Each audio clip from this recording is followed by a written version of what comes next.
अस्सलाम वालेकुम। जैसा कि आप सभी जानते हैं, हमारे शहर में कोरोना वायरस का बीमारी बहुत ज़ोरों में चालू है। आप लोगों को ये बताता चलूँ कि कोरोना वायरस क्या होता है, उसके कॉम्प्लिकेशंस क्या हैं। सबसे पहली बात, ये एक वायरल इन्फेक्शन है। जिस तरीके से बैक्टीरियल इन्फेक्शन होता है, उसी तरीके से वायरल इन्फेक्शन भी होता है। और वायरल इन्फेक्शन का एक उसूल होता है कि सेल्फ लिमिटिंग डिसीज़ होती है। सेल्फ लिमिटिंग मतलब अगर उसको सही तरीके से अगर इलाज हुआ या उसके हिसाब से कोई पेचीदगी आई, उसका ट्रीटमेंट दिए, और एक लिमिट रहता है उसका, टाइम का लिमिट, वो टाइम से वो खुद ब खुद जरासीम जिस्म से बाहर निकल जाता है।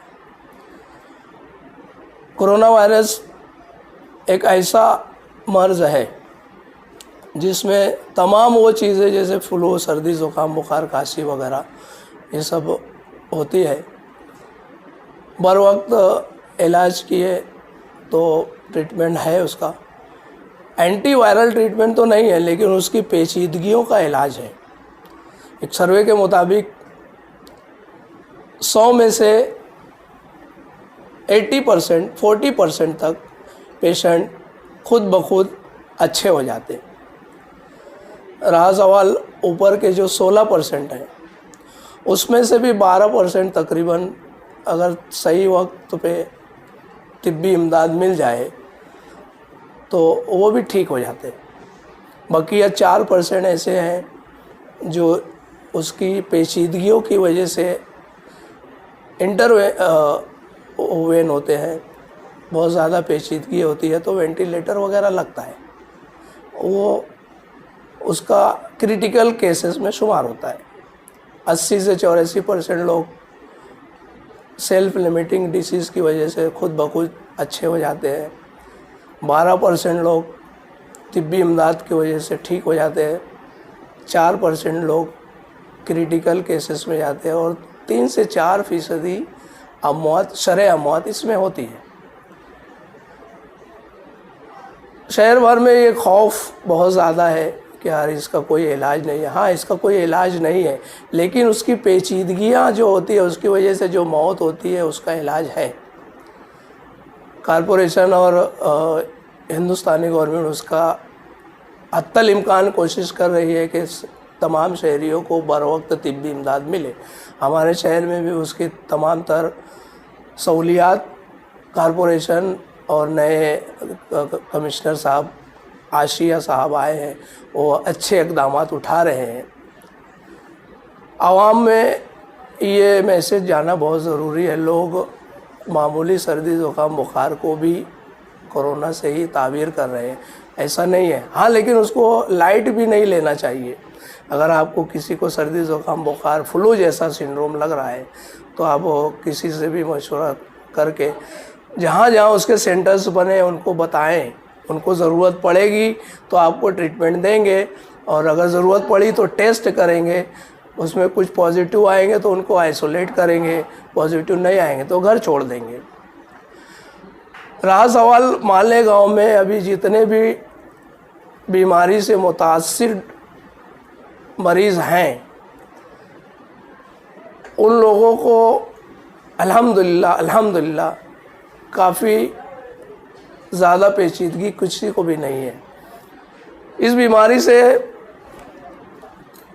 जो मुतासिर हुए उनको 3 कैटेगरी में डिवाइड किया जाता है। पहला कैटेगरी ये है कि पॉजिटिव केस, लेकिन कोई तकलीफ़ नहीं, कोई सिम्टम्स नहीं। दूसरी कैटेगरी पॉजिटिव केस, लेकिन थोड़ी बहुत पेचीदगी, बुखार वगैरह। तीसरी कैटेगरी पॉजिटिव केस, लेकिन उसकी ज़्यादा पेचीदगियाँ, कॉम्प्लिकेशंस बहुत ज़्यादा, उन्हें क्रिटिकल केयर में शुमार किया जाता है। और हमारे शहर में अभी तक जितने भी लोग पॉजिटिव आए हैं अल्हम्दुलिल्लाह पहली कैटेगरी में है और कुछ हो गए जो सेकंड कैटेगरी में, लेकिन अल्हम्दुलिल्लाह अभी तक कोई क्रिटिकल कैटेगरी में नहीं गया है। क्रिटिकल कैटेगरी जैसे हम लोग यूट्यूब वगैरह और इधर देखते हैं कि यार आले तनफ़ुस का इस्तेमाल किया जाता है, वेंटिलेटर का इस्तेमाल किया जाता है, मसनूई ऑक्सीजन दी जाती है वो आले के ज़रिए, ऑक्सीजन सिलेंडर के ज़रिए, वैसा एक भी केस नहीं है। हाँ, अगर होता भी है तो कॉरपोरेशन उसकी भरपूर तैयारी में है। समर्थ हॉस्पिटल के सामने जो हॉस्पिटल है उसके वहाँ पे वेंटिलेटर्स आएंगे, उसमें उसका क्रिटिकल केसेस को भी रखेंगे। अभी फ़िलहाल जितने भी केसेस हैं मंसूरा में और जीवन हॉस्पिटल में वो लोगों का आइसोलेट करके रखा गया है। उन लोगों को भी एक सिस्टम से एक प्रोटोकॉल के हिसाब से मेडिसिन दी जा रही है। और जो रिलेटिव्स ये पेशेंट्स के कॉन्टैक्ट्स में हैं उसे फर्स्ट कॉन्टैक्ट बोलते हैं। किसी के घर में एक मरीज़ है और उसके जो घर वाले हैं वो फर्स्ट कॉन्टैक्ट में हैं, तो उन लोगों को शहर के दूसरे जगहों पर क्वारंटाइन किया गया है। जैसे मालेगांव हाई स्कूल हो गई, दिलावर हॉल हो गया, उन लोगों को वहाँ पर रखने का मकसद ये है कि हो सकता है उनमें से कुछ फीसदी लोगों को पॉजिटिव आ जाए। वो विंडो पीरियड रहता है। अगर वो पॉजिटिव उन लोगों को घर पे छोड़ दिए तो वो घर के पास आसपास में घूमेंगे या कोई मिलने जाएगा तो वो लोगों को स्प्रेड हो सकता है, इसलिए वो लोगों को एक जगह पे क्वारंटाइन करके रख दिया गया है। उसका इंक्यूबेशन पीरियड वायरस के जिस्म में दाखिल होने से अलामत ज़ाहिर होने तक 14 दिन होता है। तो 14 दिन 15 दिन जो क्वारंटाइन पीरियड है वो लोगों को वहाँ रखेंगे। उस दौरान में उनको अगर टेस्ट किया जाएगा, टेस्ट करने के बाद अगर पॉजिटिव आया तो लोगों को सेंटर पे भेजा जाएगा, नहीं तो घर भेजा जाएगा। वहाँ से कई लोग ये बोले कि यार हम लोगों को हमारे घर में एक पॉजिटिव लेकिन हम लोग को यहाँ रख दिए, यहाँ पे कुछ इलाज भी नहीं है, कुछ नहीं, तो लोगों का कुछ इलाज करना ही नहीं है ना।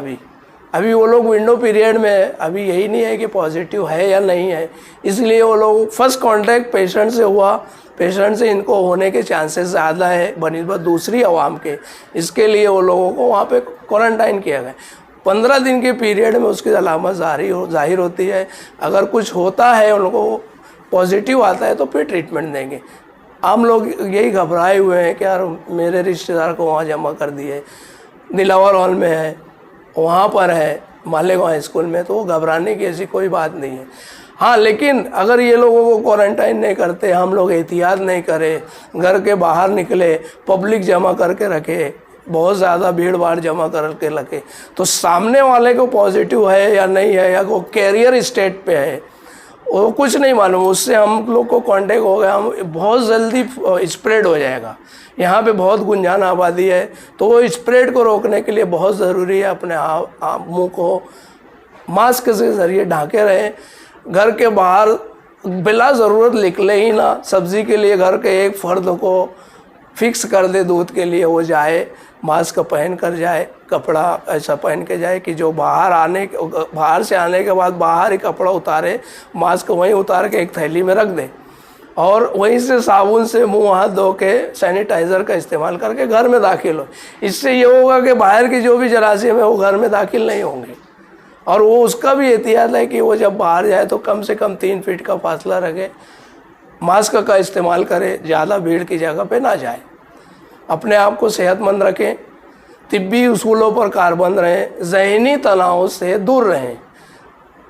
आमतौर पे ये देखा जाता है कि ज़हनी तनाव वाले मरीज़ छोटी छोटी बीमारियों को बहुत ज़्यादा बड़ा असरात मुरतब होते हैं उनके जिस्मों में। तो इसके लिए अपने आप को ज़हनी तनाव से दूर रखें, 5 वक्त नमाज़ पढ़े, आयत करीमा की वर्द करें और नींद भरपूर लें। मौसमी फल अच्छे तरीके से आ रहे हैं, बहुत अच्छे आ रहे हैं, सस्ते आ रहे हैं, तो लोग अंगूर, केला, तरबूज वगैरह ज़्यादा खा ले रहे हैं।